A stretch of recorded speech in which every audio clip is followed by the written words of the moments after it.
foretells the birth of a child who will either bring salvation or destruction to the village. The prophecy causes a stir, especially for Oba Adedayo, who is both excited and anxious about the future of his lineage. Soon after, Olori, Queen Moronkeji, gives birth to Adewale, a child born during a rare solar eclipse, a sign believed to be both powerful and ominous. The entire village celebrates his birth, believing him to be the chosen one destined to lead Alade to greatness. However, Balogun Adetayo, Oba Adedayo's younger brother, feels threatened by the prophecy and Adewale's birth, as he harbors his own ambitions of becoming the king. As Adewale grows, he becomes known for his wisdom and strength, endearing himself to the people of Alade. His father, Oba Adedayo, begins to prepare him for leadership, teaching him the ways of the Yoruba people, the importance of Omoluabi, a person of integrity, and the sacred duties of a king. Adewale's heart, however, belongs to Yetunde, a beautiful and strong-willed girl from a neighboring village. Their love is pure but forbidden, as relationships between members of different villages are considered taboo under Yoruba customs.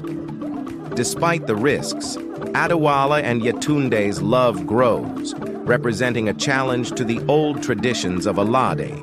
Balogun Adetayo, ever watchful, discovers Adewale's secret love affair and seizes the opportunity to undermine him. He begins to spread rumors among the elders, questioning Adewale's loyalty to the village and his commitment to Yoruba traditions. The once united royal family starts to fracture, with Adewale and Yetunde are banished from Alade, stripped of their titles and heritage. They wander into the dense forests surrounding the village, now outcasts in a land that once celebrated them. In this exile, Adewale grapples with his identity, feeling the weight of loss and betrayal. In the heart of the forest, Adewale and Yetunde encounter Agbeke, a powerful and mysterious Hyami Osoronga, a woman with mystical powers, who was once banished from Alade herself. Seeing potential in Adewale, Agbeke decides to mentor him, teaching him the ancient knowledge of their ancestors and the deeper spiritual traditions of the Yoruba people. Under her guidance, Adewale begins to understand that his true strength lies not in his title, but in his ability to connect with the land, the people, and the spirits of his ancestors. Yetunde, too, undergoes a transformation. She trains in the ways of the Yoruba warriors, becoming a skilled fighter and strategist. Together, they forge a bond that goes beyond love, united in their quest to reclaim their place in Alade. Back in Alade, the village suffers under Balogun Adetayo's rule. The once thriving community is now plagued by unrest and misfortune, with many villagers longing for the return of Adewale. The crops fail, and the drums that once resonated with joy now echo the sorrow of the people. Determined to restore balance, Adewale decides to return to Alade.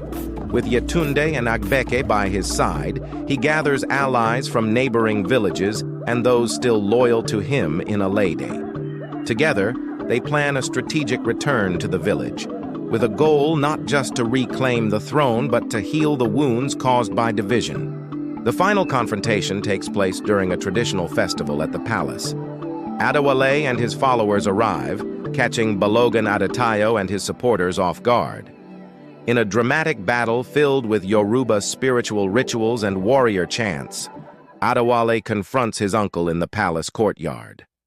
The battle reaches its climax as Adewale, driven by both anger and compassion, decides not to take Adetayo's life, but instead to spare him, showing the villagers that mercy and forgiveness are the true marks of a king.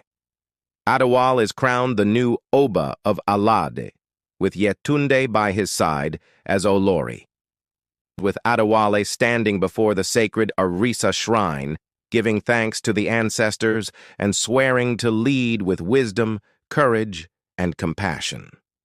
As the sun sets over